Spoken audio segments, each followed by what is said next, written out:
Heyo, and what is up, gang? Thank you for checking out Sledgehammer TV tonight. There were fat jokes, there were short jokes, and plenty of other cringe-worthy comedy littered throughout tonight's episode of Smackdown.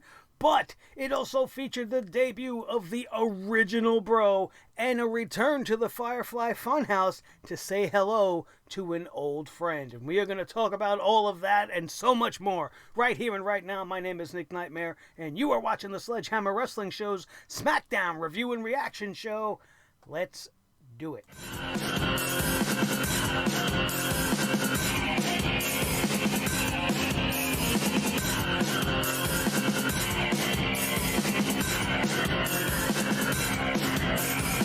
Sledgehammer Wrestling Show.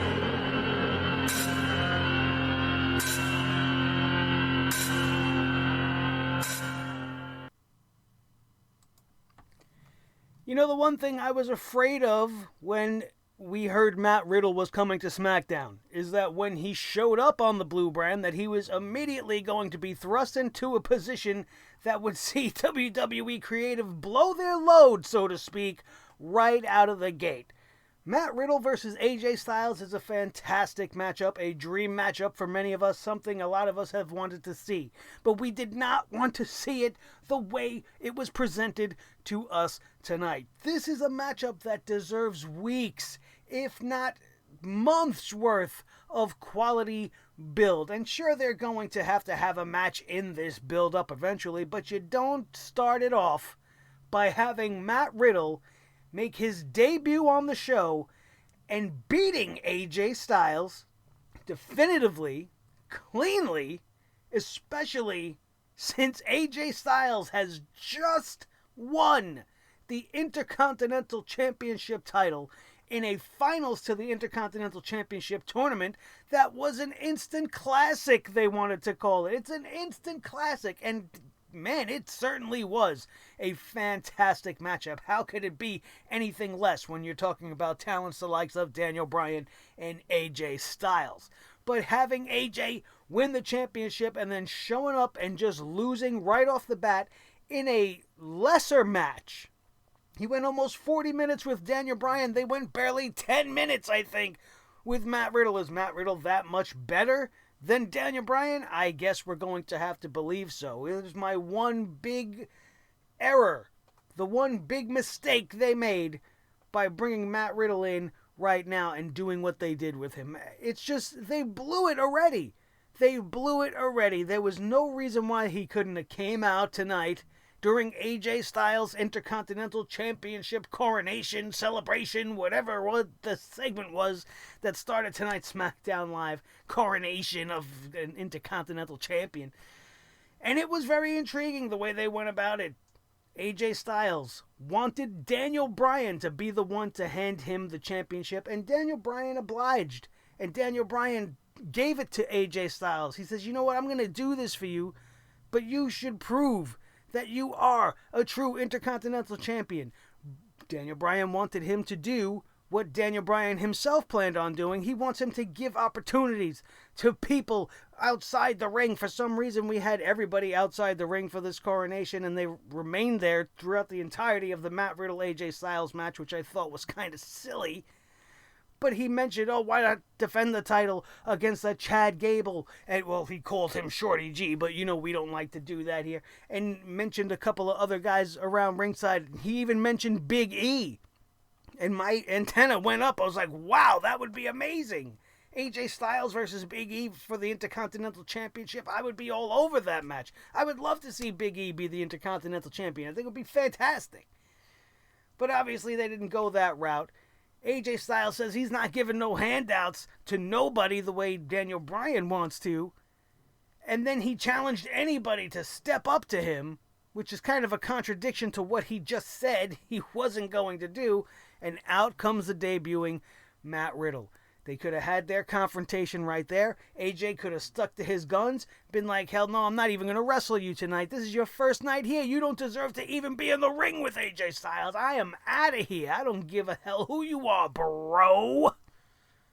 That's how I would have ended that segment. And now you have a reason for this to continue. You have a reason for AJ Styles to duck away from Matt Riddle. He don't know nothing about him. This is his first match on SmackDown. It's his first night on SmackDown. He hasn't proven anything yet, which are all legitimate criticisms that AJ Styles put out there tonight, and yet they still went on with the match. They almost announced it as an Intercontinental Championship match, but AJ put the kibosh on that, thank goodness. And then they went on to have a great match to open the start of the show. It could have used a couple of more minutes, and it actually shouldn't have happened here and now.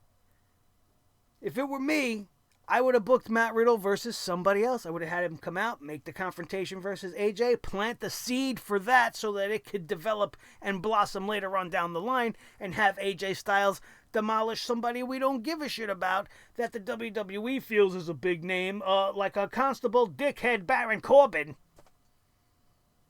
They definitely had to get him involved. Can't have him out there and not have him suck up some of the spotlight from the guys that deserve the spotlight.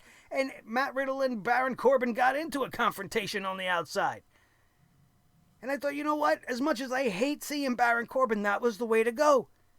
That was the way to go. Imagine SmackDown tonight started with the traditional Baron Corbin bullshit. He's out there, yada yada, I'm the king, this and that. I beat up Elias, I beat up that one. And then all of a sudden, Bro comes out and kicks his teeth right down his throat, knocking his crown into the third row full of fans. Or paid fans, or substitute fans, whatever you want to call them. And then that would have at least given me a reason to want to see Baron Corbin on TV, because I'd want to see Matt Riddle beat the snot out of him. All along the way, building him up as a viable threat. He will have beaten somebody who is the king of the ring, a former Money in the Bank winner. Right? You move him on to somebody else. Maybe you have Matt Riddle versus Cesaro, Matt Riddle versus Shinsuke, have him beat some legitimate guys that have held some gold on the main roster. In Shinsuke Nakamura's case, that's a dream match, Matt Riddle versus Shinsuke. And Shinsuke's a former world champion. Definitely gives Matt Riddle some clout. And then you have Matt Riddle versus AJ Styles. But that's just me. That's just what I would do. It makes a whole lot more sense. It feels more earned. It feels more organic and generic. And Matt Riddle will become a superstar. But instead, they shot the shotgun right off the bat. Boom. Here you go. Here's Matt Riddle right in your face. He's going to beat AJ Styles, who's just become the Intercontinental Champion. And on we go. Now, I'm not really complaining about it all too much because considering everything else we've been getting on Suckdown lately, I will take this, even though the booking of it is illogical and somewhat nonsensical and kind of is counterproductive to the long-term game. But we all know at this point the WWE, especially on the main roster, doesn't care too much about long-term. The other good thing, somewhat good thing on this show had to do with the way the show went off the air tonight, which was with the most boringest Blue Universal Champion that we've had thus far, Braun Strowman, being confronted by Bray Wyatt as the Firefly Funhouse returned to SmackDown. And I thought this was very fun. I've actually kind of missed it, and I don't know if that's just a reaction of having to watch The Miz and Morrison with Braun Strowman over the last 4 weeks or however long it's been, felt like an eternity. It's just been such terrible TV that it felt better to return to this. It was your typical Firefly Funhouse type of segment. Bray Wyatt was crazy all over the place, talking about how in his time away, he found a way to resurrect the dead. He found a way to knit. He learned how to crochet, little hats and scarves and whatnot. And it was very intriguing because the whole line about him resurrecting the dead, I had a feeling was going to come back before this promo was over. Braun Strowman came out and actually interrupted the Firefly Funhouse segment, making an entrance to a new version of his theme song, which starts with a big choo-choo train. And they're calling him the Strowman Express now. It's got a big graphic, and it was like the Polar Express and the train with the wheels, and the choo-choo-choo starts off his song now, instead of just the Braun. And man, talk about cringe. Anyway, Bray is watching Braun Strowman make his way to the ring, and he's given his disapproval, giving a thumbs down on the Titantron right behind Braun as he makes his way. And Braun's just going to say what Braun always says: listen, this is over. You had your shot. I beat you. I don't have time for games. Yada, yada, yada. And Bray Wyatt did something that many people would have thought was unimaginable. And he revealed that he has resurrected from the dead the old Bray Wyatt, the Wyatt family cult leader, Bray Wyatt. And he stood there in his little Hawaiian t-shirt, looking like Waylon Mercy, with his old Bray Wyatt hat on, and it seemed to have shaken the big brown snowman. And I actually really enjoyed this. I really enjoyed this. Bray Wyatt is the only person in the history of wrestling that could give Mick Foley a run for his money by pulling off 3 different characters simultaneously. We're going to have the 3 faces of Wyatt right now, and I'm into it.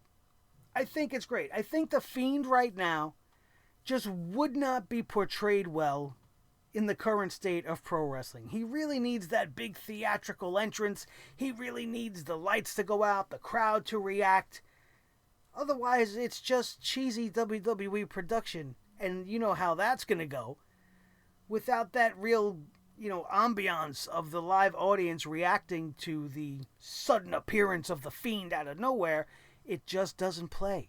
So by bringing in Bray Wyatt as the old cult leader, a character that is probably the only character in the history of the WWE, at least in storyline, that was able to be manipulated by Bray Wyatt, Braun Strowman has never been under anybody's control. Nobody has ever been able to tell him what to do as a character, with that one strange exception. And I like that they're going back into this history the same way I like that they did it when Bray Wyatt had his targets on Daniel Bryan. These things happened, and you can't ignore them. And if you force Braun Strowman into this situation and you want to find a way to get the belt back on Bray Wyatt while not exhausting the Fiend and at the same time making it make sense, then I feel like this was their best shot. I feel like they hit a home run with this idea. It just really depends on how it all plays out from here. If he just keeps flipping back and forth between personas, I mean, that could be interesting. That could come off well, but what is it going to accomplish at the end of the day is really my main concern. Is this going to be Bray Wyatt's thing going forward? Is he going to constantly be able to pull from one of these 3 entities that he is sharing in his vessel? I think it's interesting. I can't wait for the belt to be taken off of Braun Strowman. Probably thus far, of all the Universal Championship runs, this has been the one that has felt the least important, the least impactful, and the most boring. And the best way to rectify that is to put it back on the guy that had it to begin with and should have never lost it because of your Goldberg agenda and your Saudi agenda, and then the unfortunateness of the pandemic that hit that sidelined the big dog, because he's a smart dog and he knows what he's doing, and now you have to find a way back. And there's a great way back to getting that strap on Bray Wyatt. The sooner the better, if you ask this guy. After those 2 segments, the rest of this episode was your typical suck down train to shit town, and it just did nothing for me. There was one other small exception which we will talk about, but it was brought down just based on the fact that it was taking place on Miz TV. And Miz, with his big fake veneers and his goofy little smile and his new old running buddy John Morrison looking like a prop standing next to him, anything that has to do with them right now is just turn away television. The most missable, boringest segment in all of pro wrestling. Miz TV used to be great. I have to think a lot to remember the last time it was truly great, but it used to be great. It used to be great at one point. The Miz used to be great. Now I don't know if it's just because he's a dad. I'm a dad. I feel like I haven't changed all that much. I know I've changed, But at my core, I'm still the same funny, sledgehammer-wielding, wrestling-loving maniac that you all come to enjoy here on this channel. But the Miz has just gone like full 360. I miss the old Miz. The Miz that wanted to rip Daniel Bryan's tongue out. The Miz that wanted to be taken seriously. The Miz that was tired of being shot down by the other people in the industry and the fans. I miss that Miz. I don't want this Miz doing fat jokes, making fun of Otis on Miz TV, and then completely getting overshadowed and forgotten by what happened between Mandy Rose and Sonya DeVille. Sonya DeVille has been a highlight of SmackDown every time she walks out there and has a microphone in her hand. Her promo ability and this storyline they have between her and her best friend, Mandy, is fantastic. I like the reality that they're bringing into it. I like that Sonya DeVille is just accusing Mandy of getting everything that she's being handed to her just based off of her looks. And her biggest threat was, I'm going to beat you up so bad that you're not going to have those pretty little looks anymore. And then what do you have? You'll have nothing. She still doesn't understand anything about it. Somebody please help me understand. What is it that makes her better than me? She's out with a mission to prove otherwise.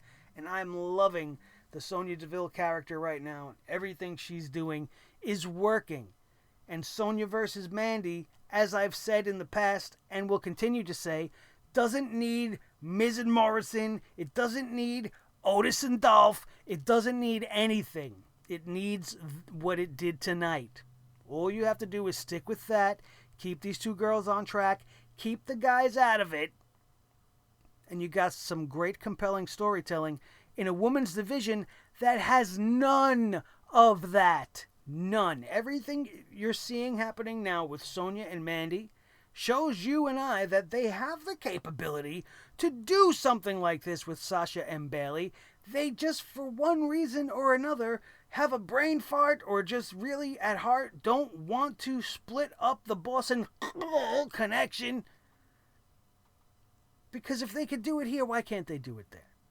When it comes to Sasha and Bayley, they're showing up on SmackDown tonight to not do all too much but show off their belts and act like a couple of jackasses.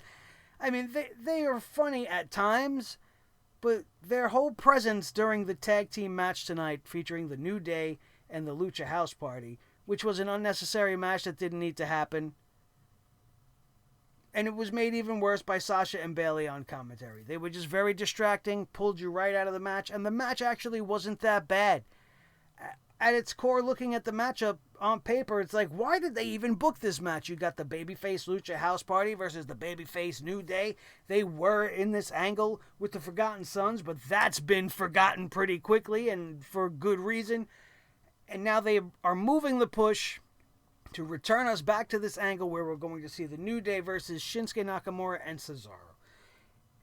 And how that equates to the New Day having to fight the Lucha House Party, I will never know. You would have assumed they would have done the opposite. You had Cesaro and Shinsuke go out there, destroy the Lucha House Party, go and talk to Michael Cole and yell at him, talk about how you don't take us seriously. I've worked here for 10 years and you don't even talk about us. This is the kind of treatment we get and blah, blah, blah.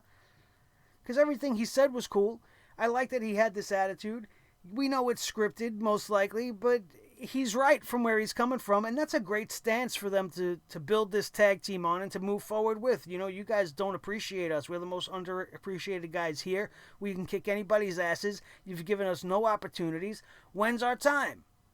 When's our time to shine? It's a great platform for any team of heels to stand on. But instead of doing that, we get the New Day versus Lucha House Party, and I'm really not paying too much attention to some of the really good action going on because I'm like sighing from all the cringy comedy happening with Bayley and Sasha talking about how they're actually better than the New Day, and Bayley at points just screaming and hooting and hollering like a lunatic, and it was very off-putting. And the whole purpose of them being out there was so that Nikki Cross could sneak attack them way after that match. Why didn't they have Nikki Cross come and attack her or attack Bayley and Banks while the match was going on. Then the brawl could have went into the back, and then we could have booked the match for later on in the evening. Instead of doing it in this very forced, very unnatural kind of way, which sacrificed a pretty decent tag team matchup. I don't get it. Lots of things wrong on SmackDown, even when it's mildly decent. Even when it's mild, and I say mildly, and that's being generous, because this show was far from being great, and it has to fix a whole lot of issues. But it didn't make me want to kill myself like it usually does, so that means it was mildly decent. It was passable, I guess. I don't know, but some of the decision-making tonight is typical WWE garbage. Like having Chad Gable in a match, having to still call him Shorty G for some reason. He's still in the ridiculous basketball suit, right? Because, he's a wrestler, so he wears basketball shorts. And the short jokes. That's all they got. Anytime they have to book a segment with Chad Gable, they say, well, who's his opponent going to be tonight? Well, tonight he's going to have Mojo the Bozo Rowley. Oh, okay. So we'll have Mojo the Bozo Rowley call him short. Because, he's a little guy. Well, we do that all the time. How can we make it different? Well, we'll have him come up behind Chad Gable, Shorty Gable G, while he's talking to Kayla Braxton, who's a little bit taller than Shorty G, and he'll do like a hand thing, and he'll make faces, Mojo the Bozo, making faces, and look how tiny this little guy is, even though he's beaten me like 5 times already. And then Shorty G's like, oh, well, sometimes you gotta have eyes in the back of your head. He turns around, decks Mojo Rowley, and then goes out to the ring for this match, and we get Mojo the Bozo versus Chad Gable, and it's the same match we've seen every time. The big bad Mojo Bozo beats the snot out of the littler guy for the majority of the match. Gable got a few good shots in there, and ends up winning with a flash pinfall roll-up. By surprise, Mojo's all pissed off about it. Oh my God, how did he get the pin on me?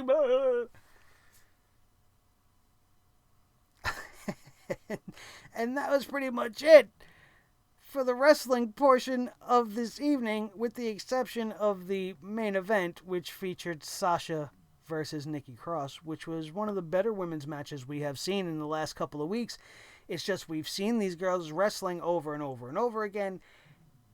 And I actually thought that they were going to take this opportunity to continue to plant the seeds of the Sasha Bayley feud. Which brings me back to the point I made earlier in the show, that for some reason when they have the opportunity to do it with these girls, they just blow it. They could do it with Sonya. They could do it with Mandy, but they can't do it with these two for some reason. I don't know. Maybe somebody's too attracted to one of them. Maybe, I don't know. I don't get it. Because if there was ever a night for them to push that storyline, tonight was the night. Sasha Banks should have lost. And it should have been Bayley's fault. And then you can have Alexa and Nikki continue to claim that they should be getting another shot, even though they lost.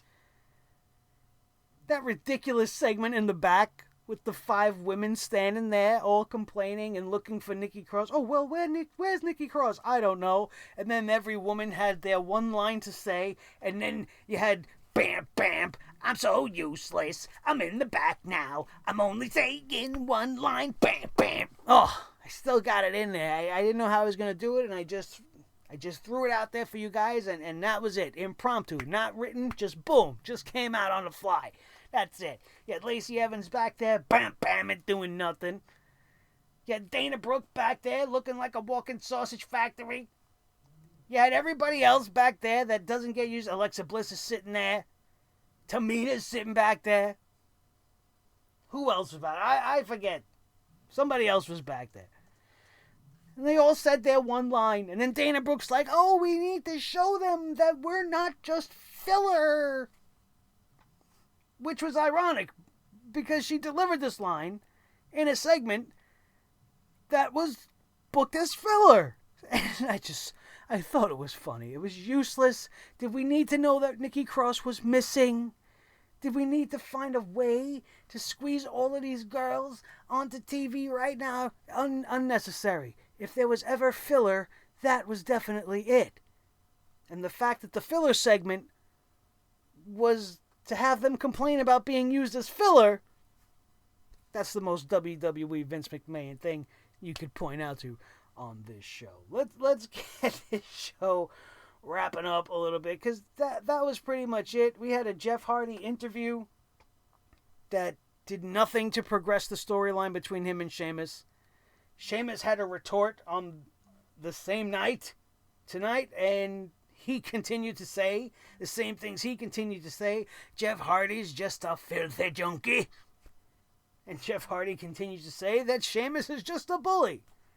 And round this verbal thing goes till we get to the next stop on the match train between these two. And we'll have to wait and see what happens. But there was nothing really all that interesting outside of that. That was tonight's SmackDown, you guys. If I missed anything at all that you want to know about, feel free to let me know in the comments section down below. This episode was just meh. It had a couple of good things. They took a big misstep with Matt Riddle, as we discussed. They did something intriguing with Bray Wyatt, which is not the first time, but they have been known to drop the ball on that multiple times, so I'm not going to get my hopes up too high, although it does have my interest piqued.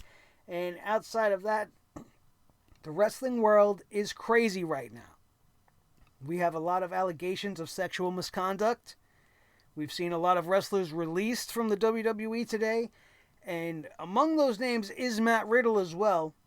But he had his lawyer release a statement absolutely denying all of the charges brought forth by the woman who is alleging that he did something inappropriate with her. He stands by it. Apparently the WWE stands by him. They released multiple wrestlers today, including Jack Gallagher and what's his name? The kid that looks like Finn Balor. Jordan Devlin and El Ligero, all coincidentally from NXT UK, but they were all released due to these allegations. And Matt Riddle, who's facing the same sort of allegations, was not, and ended up being pushed and in a major segment in his debut for SmackDown despite that. So we have to believe him as well. You know, everybody's innocent until proven guilty at some point, and hopefully through investigation it will be proven that he is not lying and he's telling the truth and he has done nothing wrong. The most I have seen from looking into this is that this person that is making these allegations against Matt Riddle is somebody he has had problems with as a stalker in the past, and he's claiming that everything is false. And I'm having to believe him until something else comes up otherwise to prove that to be wrong. And it's just crazy. Every day you wake up and something has happened to make you remember, wow, 2020 is just the most shit year ever. Everybody is having the worst year ever. So many things are just happening that you just couldn't predict. You know, and this whole sexual misconduct thing in the world of entertainment, that's a culture of Hollywood that has existed forever. It's disgusting and absolutely needs to stop, but it's just crazy how deep it goes. And I understand when you feel like you're somebody, you know, you feel important, you feel like a star. I mean, how do you put somebody in a situation to force them to do something they don't want to do? It's just ridiculous. And the time has come, I guess, in this world where these people have to be held accountable for their actions, you know, and it remains to be seen what ramifications it's truly going to have in the world of professional wrestling. Between that dropping just today, right before SmackDown, to everything else going on in the world, from the pandemic to the reopenings that are happening here and there, people are just stressed out all over the place, that I was looking for things to be positive about. Wrestling, more often than not, drops the ball on that, as we all know. So earlier this week, in my attempt to try to stay away from all the negativity, I focused in on PlayStation 5's release. And I took a look at all the games, and I compiled them all together into one pretty badass video, and I would love for some of you guys to check it out. Odds are you're a video gamer. 99.9% of wrestling fans are gamers, and we are going to bring a little bit of variety to this channel. I'm not starting some new bullshit channel and going, oh, please come subscribe to my other channel. No, man. No, man. This is Sledgehammer TV. This is a television network. It was born on pro wrestling, but it's not solely pro wrestling. You guys know I like to filter in a few things here and there. You've seen some of my artistic abilities. You have seen some Hollywood reviews, some movie reviews, some television series. When I feel the need that I have to talk about it, I do it. And this is one of those times. The PlayStation 5 looks amazing. The games look incredible. And if you want to know more, go check out the all-new series, Sledgehammer TV Game Break, Gaming News and Reviews, the 10 most anticipated new games for the PS5. New is the key word. We're focusing in on the original titles, the new IPs that you've never heard of before, that are all going to battle it out to see which will be the first huge new franchise that's going to push the PlayStation 5 to the next generation. It was a whole lot of work. The premiere last night was great. Thank you guys who came out to the premiere. I appreciate you so much hanging out in the chat room with us live. But it didn't perform as well overnight as I was hoping, so let's get some more eyes on this video, especially if you're a PlayStation guy like me or you're just a gamer overall. You have got to see some of the stuff coming our way this holiday season on the PlayStation 5. And we did Game Break so that we can maybe diversify this channel and get over the hump that we've been trying to get over since day one. We want to hit that 10,000 subscriber mark. We are inching closer to it every day. All of you new subscribers that have joined us in the last couple of weeks, I appreciate you guys more than you will ever know. You have given us some traction, you've given us some momentum, and we're trying to continue that momentum. So if this is your first time in these parts and you enjoyed today's show, you enjoyed my take on pro wrestling, and you're looking forward to talking about some gaming with me, hit that subscribe button right now. Sledgehammer TV is the place to be for all of the things that you love, so that we can together hold on to Thor and bring the hammer down on everything as a collective community with respect and love and a whole lot of comedy. Comedy is tough right now, man. You try to be funny, but there's so many lines you gotta skirt around because so many people are so sensitive about so many things, and it's really tough. But I do the best I can. And before we sign off today, I just want to say one last thing, which is today is June the 19th, and it is Juneteenth. And in my 42 years of being on this planet, it hurts me to even admit this to you. I've never heard of this. I did not know of this, and I'm glad that it has been brought to my attention. And anybody who has been celebrating Juneteenth today, and I'm not going to get into it. I'm not going to get into the political meanings of it. It's not worth it. I just want to wish you all a very happy Juneteenth. And I hope that from this moment on, it's more recognized, and that, my failure as a person to know this is just, it's made me feel like crap.